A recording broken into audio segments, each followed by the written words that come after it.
Narito ang mga 10 benepisyo ng sayote sa ating kalusugan. Una, nakakatulong ito sa pagpapalakas ng ating immune system dahil sa mataas nitong vitamin C content.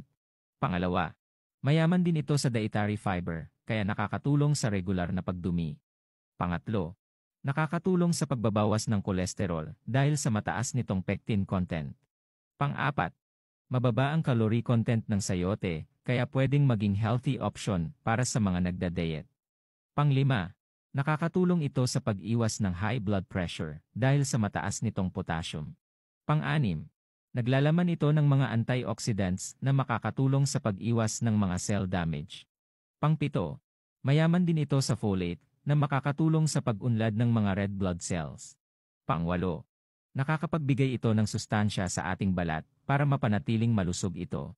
Pang-siyam, pwedeng gamitin ang sayote bilang halamang gamot sa ilang sakit tulad ng ubo at sipon.